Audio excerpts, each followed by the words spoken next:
Hello guys, kumusta kayong lahat? Once again, my name is Darwin and you are watching Dar Tech Reviews and Vlogs. So today, I am making a video for those people na mahilig sa music, especially when they want to, to use their computer playing the music and of course, dun sa computer na yun, meron tayong magagandang speaker na nakakonect. So, ituturo ko sa inyo ngayon kung paano mag-install ng Spotify sa desktop nyo. Alright? Now, number one that you have to do or you have to have is, of course, internet connection. Pupunta lang tayo sa google.com. Ayan, kung nakikita nyo, google.com. Itatype ko lang dito ay download Spotify. Yan, meron na tayo. And then, click nyo lang yung link sa taas. Make sure na yung pinapakita niya yung spotify.com na website. Alright, click nyo lang yan.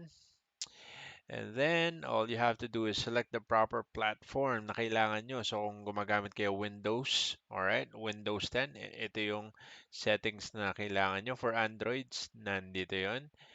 Alright, so since we're talking about computer, kung paano siya ma-install sa computer, pipiliin natin, of course, Windows.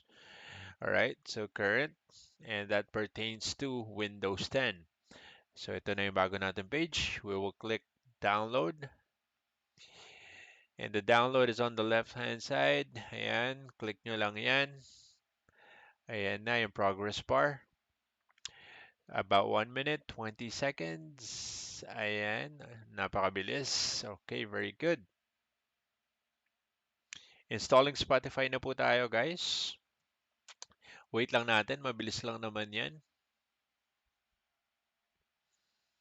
Okay, so meron na tayong Spotify. Installed na siya. Now, let's go ahead and maximize it. Now, it's asking you to log on or sign up. So, if you don't have an account yet, click sign up. If you already do, click login. So, in my case, meron na ako. I'm using my Facebook account. Alright. And that's it. Authentication complete. So, meron na tayong Spotify. Yan na yung Spotify natin. So, I'm gonna play a song, but mabilis lang kasi baka ma-copyright tayo.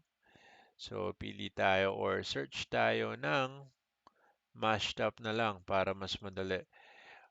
Wait a minute. Kaping mainit. Okay. So, let's try this one. Alright, so ganun lang kasimple guys. Wait lang.